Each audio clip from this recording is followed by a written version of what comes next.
What build you'll have to go towards here. There's a lot of HP stacking on the top side, but you don't really want to go for a Leandries versus the Yone. Xiaoye does get his Draven through the picks and bans.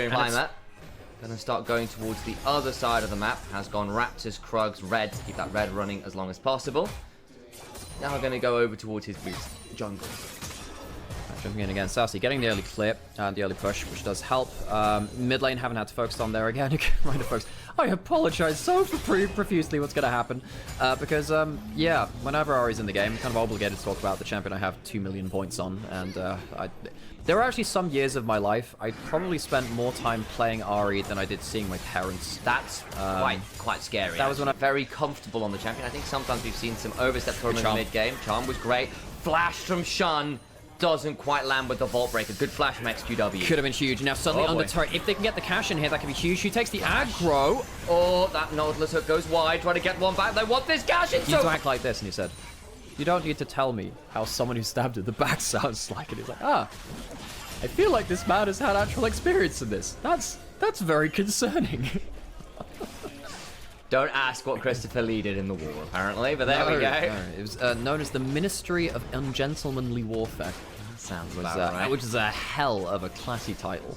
I think they even made a movie out of that, but I'm not sure exactly what that led to. But anyway, look. Apparently, it led to anymore. So it's like, oh, which patch are we on? What does build us to build anymore? Good. Level 6. He's level 6, so he's ahead of Climber in terms of XP. Arlo needs to be careful here. He might need to just ult the wave. Yeah, that's what he's doing. Does so. Still gonna have 2 procs for needlework. You need it, especially against a snowballing Draven. You need some extra threat onto him. He's just gone back and built that full Bloodthirster. Very, very powerful. Scout and Shun need to have the power to shut down one of these big carries if they step out of position. That they do.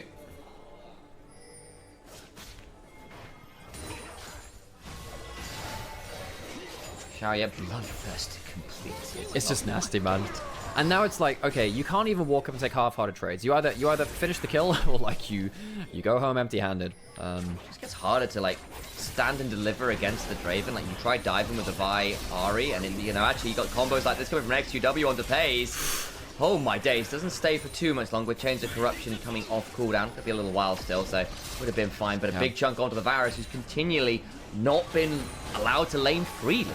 Yeah, and that's the big thing. You lose another wave. Dude, this comes on through Sassy's in danger, but here comes YCK. Still another needlework to work with. We'll throw it on through. Gets the staggering blow. Shun coming on forward. Sassy doesn't want to step on forwards, especially with the Q stack available. Shun has a cease and desist to work with. Can look for an angle. Sassy doesn't go on forwards, and everyone holds their breath. Arla also holds the ignite, I'll note.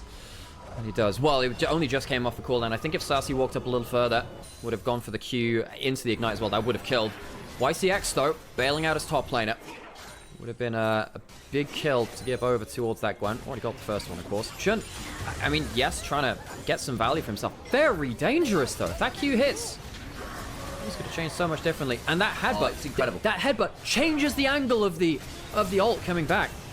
Clutch from missing. And then, of course, the Varus ult hits as they all pile into the same choke point. The Poke Varus gets a lot of burst down back. Didn't quite have the cooldown. That would have also been a kill back. You're absolutely right. Those flashes saved a lot of lives. Yeah, 3 flashes, 3 live saves, and they even get 1 back. That's about as close as it gets. Xiaoye still desperately strong. They're still going to get grubs. It still costs them a lot of flashes, which they're not going to have to play around either the dragons or this. It's actually, in goes Shun. Xiaoye doesn't have a lot of mana to work with here on notes. They'll have to back off that and just claim that we early rounded that Gwen. Ooh, this so might be far a delivering. Okay. I was wondering if there'd be an ult coming out from Pays. No, I didn't want to trade the ult for the cleanse. Could have done so. Instead, just gets the recall cancel. XQW pushing up alt lane again. He will get himself turret hit. That would be the feats of strength for LGD. It would. And it's very likely to be that first turret coming through. Actually, Ari's going to be there in time. The wave's not coming through. So it won't be on this wave. Especially with missing on the same side of the map. You can maybe E4s. They have the 3 grubs. Climbers coming down. They'd like to get that. Feats of strength would be nice for the extra stats. So a little more bang for their buck in the early game. That forced Draven to upgrade his boots early. Shock horror. He can sit on 3-ass boots until like 4 times. True. Yeah, man, I hadn't even considered that. That's actually a very good point. Draven does not like the Feats of Strength, which cover his own bloody region. It's a Noxian thing. Hook onto missing. Might be forcing an ult here. Not quite. It's managed to deal with just the aftershock. Might get the permafrost down. So, JDG Are they in position for this dragon? Don't really think so with missing, losing so much HP, and the only level 1 of that ultimate one needs to be very careful of that. Oh, is he? Wow, it's a lot of... Wow, he's really going for it. Got the ignite to work with, hops away. Flash out from Sassy. Takes some turret shots. Does the side of Arlo, who now doesn't have the Hallowed Maze. Whirling Death. Forces the skip and stash. Ward to hop to. Counter strike available. Gets beyond the queue. You get the auto. Clutch! Knowing that the E was down from dodging the Whirling Death, he makes the calculation and makes it into a kill. Technically a solo kill. And missing. Decent presence on the map. LGD gets themselves the dragon. That'll be... And they did get the first tower on the bot side as well, so they have the feats of strength. Problem is, I'm now looking at Ala taking this turret on the other side and thinking, well, the solo kill was nice for the Jax. A lot of gold still going over the other side, though. Good landing. Does have the Nautilus ult if they really want to follow hard, but Praise with the flash is still pretty safe. Good warding off by missing that. Arlet not reset as yet, so takes half his HP as SQW steps on. He's got the Blade of the Ring completed now. Using a turret for turret trade. This Gwen still very, very scary, of course. Of course, because Draven has the Bloodthirst, was able to run over the red buff and heal himself up off that. We'll look in this top side as Arla went for the turret dive. And having it turned around in a very tight 1v1. Yeah, Arla just gets himself up to the a couple of Q stacks, has the ignite, misses a couple of ult stacks again though, kind of firing them in the kind of wrong kind of axis there, kind of firing them kind of side on, perpendicular to Sassy, allows him to sidestep well. Using that E to dodge the ult is what really changes things here, because if he could get himself a quick dodge out of the counter strike, he can turn that play around. Yeah. Only works because of that very close run thing. Pays a little bit out of position. He does manage to get away, does have that Ghost Blade and the flash. I really think Pays is playing his angles very, very effectively currently, not giving LGD the easiest angle into the play. Pays has managed to, after being attacked quite a lot in the early game, really stabilized well, and credit to him. It's not been easy, shall you, though? Yep. Still very strong, still the most gold in the game, You know what? still building towards Infinity Edge. Scout is actually not in a bad position to start hitting turrets here. If he lands a charm onto the Jax, could potentially force him out of lane, so Assassin Someone down, can't quite do it, but does actually pick up at YCX. I speak a lie. Now Pays in danger, has to flash. Xiaoye blood rushing his way forwards, flashes for the last few autos. There's nowhere for Pays to go. Eat another axe, baby. Another cash in for Xiaoye's Draven. Scout flashes away from Sassy as well as JDG misjudged the team fight hugely. Great engage coming through from LGD. 2.4k ahead on a Draven who backed after the fight at Herald for Infinity Edge. He's got a crit cloak too. This Draven will one-shot a lot of these squishy members. And you know what? Coming into this game, one of my biggest points of concerns was Xiaoye and YCX versus Pays and missing. I thought, okay, you know, not a bad bot lane, but Pays has been on very good form in Split 1, and despite, you know, missing, I have a lot of complaints about him. His games earlier today were pretty decent. I mean, the Alistar is just a punching bag for LGD now, really not working well into this composition, and Pays, while he's doing good value, has just been absolutely left behind by the afterburners turned on by the Draven. I don't even think Pays is playing poorly. No. I think that Xiaoye has just been accelerated so much. It's not about AD carry versus AD carry matchup. This is about Draven. It's ripping through your whole goddamn team. Yeah, and I think there were some changes in the latest patch as well. I couldn't tell you what they are. Don't read Mandarin. I apologize, folks. But there's some notes there on the screen, and you know, it is worth saying again, like, Pays genuinely did a fantastic job of stabilizing after multiple dives against him. It just hasn't been enough, and we had this conversation before about, look, part of what makes Draven scary in a comp like this is you can't afford to put pressure just towards that bot lane, because you want to make plays with the Viari like this. You want to try and get some value, but XQW comes teleporting in, looking for Scout, can't quite find it. It's a TP burned, it's an ult burned. Oh, missing. Showdown burn flash is missing, trying to body block for his AD carry, but Jaws managed to headbutt Taxi his way out. He has had a few good headbutts this game. Reminds you about that Raptor pit play to re-angle the Rather whirling the charm coming through from Sassy. Onto Sassy. Does clear it out all the same, though. And by the way, that change to Draven is actually a slight nerf. It's slightly less Draven adoration per kills that he gets on minions. And, he could be 3k ahead. could be. It's like a tiny amount less, but well, not a tiny amount. It's a decent amount less, but you actually get less from the stacks. Shouldn't. Pays maybe angling up here. Spell Shield and Pays makes it harder to land a random hook onto him. Y6, though. Good game from him. Good hook stuff up.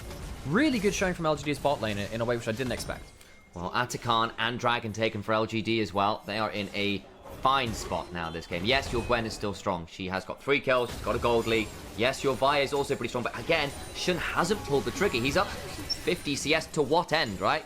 Your Ari's gotten involved in 2 assists. That's 2 stacks on Darkseid. But that's kind of it. It's going quite a defensive build because it's bluntly got to be really afraid of diving forwards because there's so many tools to pounce back on the Fox girl. I think that Scout has the right idea about this. I was questioning earlier on, what builds are going to go for. Go straight onto the ONA charm, comes through. Shao gets a kill. That or gets an ability to hit you, it's likely a kill, rather. He's got so much strength now, especially with all the... Hang on, this is an important pick, though. Can they close this out in time?